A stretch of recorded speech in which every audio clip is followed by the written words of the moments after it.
Hello and welcome back. I'm Arnav, and this is my second podcast. And I remember I uploaded my first podcast around 7 or 8 months ago, and I also remember saying I'd upload a lot more often, but I guess here we are. So I got the idea for this podcast from an interview I saw a while ago. It was from Babylon B, and they had interviewed Elon Musk. It was quite a long interview, around an hour and 40 minutes, but I somehow watched the whole thing. There was one particular segment in that interview, which was basically his opinion on the metaverse. One of the people out there asked him his opinion on the metaverse, and he said that, of course, a lot of people asked him this question. Turns out he's not a really big fan of the metaverse and pointed out some of the problems he thinks people will face while using it. Some of the problems might include motion sickness, and he didn't really support the idea of investing a lot of time and money into a virtual world while ignoring the real world out there. And not gonna lie, this world is not a utopian world that you can just leave it as it is and just go around conquering other worlds. Well, never mind. He pointed out some of the problems like wearing a VR goggles for long hours. So, metaverse is being advertised as something that could replace most of the things in the real world, like meeting people physically, meetings, school, watching movies, concerts, etc. So, that's basically what a person does throughout the day physically. Now, imagine wearing VR goggles for that long. Those things aren't light. Those things are not like sunglasses or normal glasses. Those things are bulky and heavy. So it's pretty obvious it'll cause a lot of problems like motion sickness, eye problems, headaches, and a lot more problems.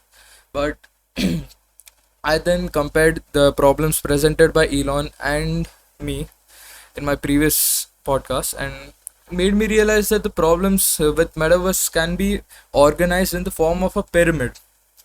How exactly a pyramid?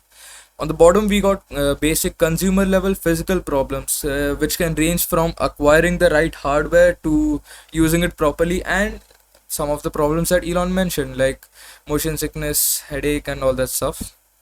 Above that, we got consumer level digital problems. Now, using a platform like Metaverse is not going to be simple, as it also includes cryptocurrencies to make transactions. You can't just use your normal bank accounts and stuff. It is complicated, yeah.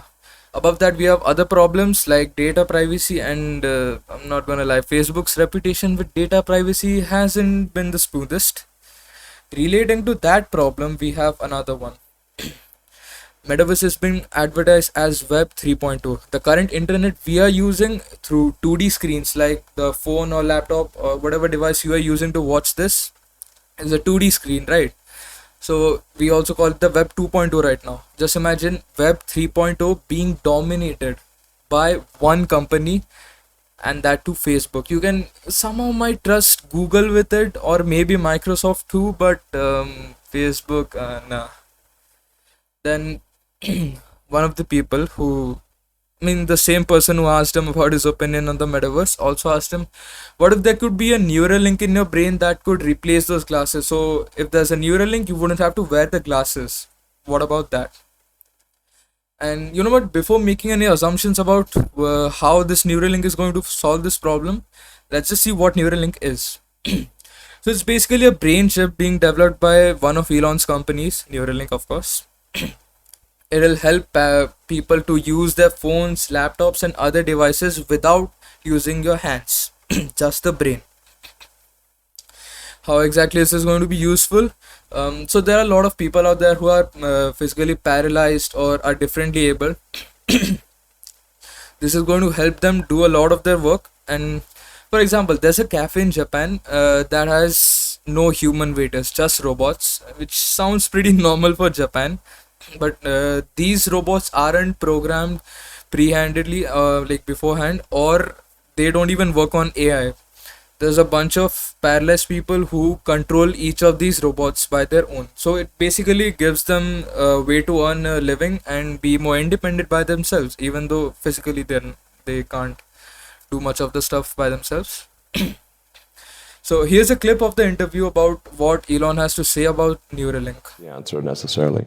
You team up and Neuralink into the brain so that you don't have to have the glasses? There you go. Yeah, a Neuralink, long-term, a sophisticated Neuralink could put you fully in a virtual reality thing. Okay, so before we proceed any further about Neuralink, there's just one thing. Neuralink is still being tested, and I'm not really sure if human tests have started yet, but we're not really sure what this chip could be capable of once it's fully out there. Okay, so from the clip we saw right now, Elon Musk said, Neuralink could put you fully in a virtual reality. I'll repeat. Neuralink could put you fully in a virtual reality. A market. Neuralink is not a phone. It's not an actual physical device out there like a phone or a laptop or a tablet or not even those lenses that you see in Batman, like the new one. Neither is it an Iron Man helmet, but it is still capable of putting you in a virtual reality, he said. I'm not really sure how the company is planning on its execution, but I'll just make a wild assumption. Controlled hallucinations. A little disclaimer about controlled hallucinations. Whatever I'm going to say is purely my assumption and it's not based on any facts. So just don't start a rumor or something as if my opinion matters that much. Okay, so we know what hallucinations are. It's just basically stuff you see that doesn't exist physically out there.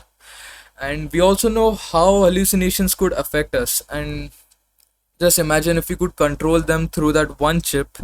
I'll give you an example. So let's say I'm driving and I want to use the maps. I could use my phone or I could use those little screens you get with cars these days. But that could cause some sort of distraction while driving. Just imagine if I have a Neuralink right there and I see an augmented reality version of that maps right in front of my eyes. So, like, there's no sort of distraction. I can drive carefully, I can drive properly, and I could use the maps. That's probably what I was trying to say with controlled hallucinations. But I'm not really sure if that's actually going to happen, right? But just imagine if Neuralink managed to do something like that. Comparing Metaverse with Neuralink would be comparing, say, a Nokia 3310 with an iPhone 13. It would be purely absurd. But I'm not really sure like what these companies are actually up to, Meta and Neuralink, what these companies will actually deliver by the time they are done with their products. So it could be like comparing a washing machine with a microwave for now. Like both run on electricity, but their usages are completely different. All we can do right now is wait for this company to execute the work on a large scale, and yeah, that's it. So we can actually compare it. That's it for this one. Stay tuned for the next podcast, and yeah, this time it will come pretty soon. This week, yeah, or maybe next week. I don't know when. Yeah, bye.